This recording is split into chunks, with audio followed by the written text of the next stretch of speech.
আসসালামু আলাইকুম। কেমন আছেন সকলে? আশা করি সকলে অনেক অনেক ভালো আছেন। তো আলহামদুলিল্লাহ আমিও ভালো আছি। তো ইতালিয়ান বেসিক ভাষা শিক্ষা খুব গুরুত্বপূর্ণ কিছু নতুন শব্দ অর্থ। তো আপনারা যারা ইতালিতে নতুন এসেছেন অথবা আসতে ইচ্ছুক অথবা আসতে চাচ্ছেন, তারা সকলেই খুব মনোযোগ সহকারে ভিডিওটা না টেনে ধৈর্য সহকারে শেষ পর্যন্ত দেখুন।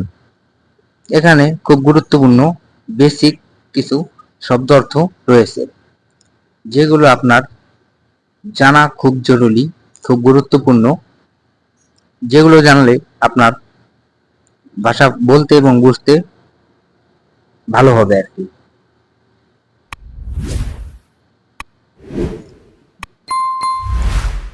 তো চলুন শুরু করা যাক। প্রথমেই হচ্ছে যে আমি কাজ করি, এটাকে ইতালিয়ান ভাষায় আমরা বলবো লাভোরো। লাভোরো। আমি কাজ করি, এটা ইতালিয়ান ভাষায় হবে লাভোরো। লাভোরো। সে এসেছিল, এটাকে আমরা ইতালিয়ান ভাষায় বলবো এ ভেনুতো। এ ভেনুতো অর্থ হচ্ছে সে এসেছিল। সে এসেছিল, এটাকে আমরা ইতালিয়ান ভাষায় বলবো এ ভেনুতো। এ ভেনুতো।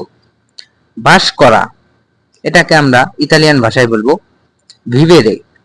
ভিভেরে। ভিভেরে।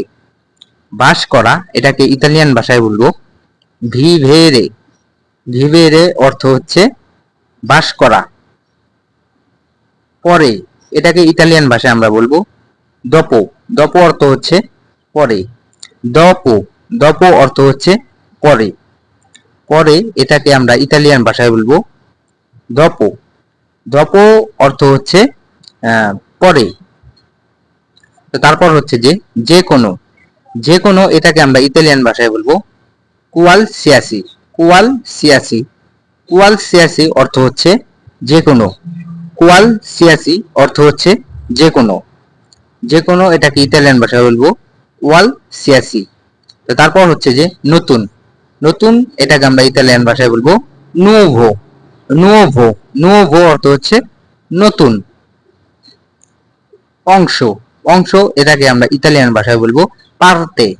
পার্তে, এটাকে আমরা বাংলা ভাষায় বলবো অংশ। অংশকে আমরা ইতালিয়ান ভাষায় বলবো পার্তে। তো তারপর হচ্ছে যে নেওয়া।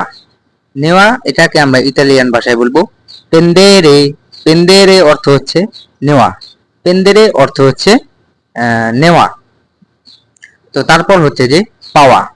পাওয়াকে ইতালিয়ান ভাষায় বলবো অত্তেনেরে। অত্তেনেরে অর্থ হচ্ছে পাওয়া। অত্তেনেরে অর্থ হচ্ছে পাওয়া। পাওয়া, এটাকে আমরা ইতালিয়ান ভাষায় বলবো অত্তেনেরে। তো তারপর হচ্ছে জায়গা। জায়গাকে ইতালিয়ান ভাষায় বলবো পোস্তো। পোস্তো অর্থ হচ্ছে জায়গা। পোস্তো অর্থ হচ্ছে জায়গা। পোস্তো অর্থ হচ্ছে জায়গা। কোথায়। কোথায়, এটা ইতালিয়ান ভাষায় হবে দোভে। দোভে। দোভে অর্থ হচ্ছে কোথায়। দোভে অর্থ হচ্ছে কোথায়। কাম অথবা কম। কম, এটাকে আমরা ইতালিয়ান ভাষায় বলবো পকো। পকো অর্থ হচ্ছে কম। পকো অর্থ হচ্ছে কম। পকো অর্থ হচ্ছে কম। মাত্র অথবা কেবল। মাত্র অথবা কেবল, এটাকে ইতালিয়ান ভাষায় বলবো সোলো। সোলো অর্থ হচ্ছে কেবল অথবা মাত্র। সোলো অর্থ হচ্ছে কেবল অথবা মাত্র। সোলো অর্থ হচ্ছে কেবল অথবা মাত্র। মোর। মোর অর্থ তরুণ। মোর অর্থ হচ্ছে তরুণ। মোর অর্থ হচ্ছে তরুণ। তরুণ, এটাকে আমরা বাংলা ভাষায় বলবো মোর। আর মোর, এটাকে ইতালিয়ান ভাষায় বলবো তরুণ। তারপর হচ্ছে পুরুষ। পুরুষ, এটাকে আমরা ইতালিয়ান ভাষায় বলবো উওমো। উওমো অর্থ হচ্ছে পুরুষ। উওমো অর্থ হচ্ছে পুরুষ। উওমো অর্থ হচ্ছে পুরুষ। বছর। বছর, এটাকে ইতালিয়ান ভাষায় বলবো আন্নো। আন্নো অর্থ হচ্ছে বছর। আন্নো অর্থ হচ্ছে বছর। বছর ইতালিয়ান ভাষায় হবে anno। তো ভিউয়ার্স, আজকের ভিডিওটা এ পর্যন্তই। ভালো থাকবেন সকলেই।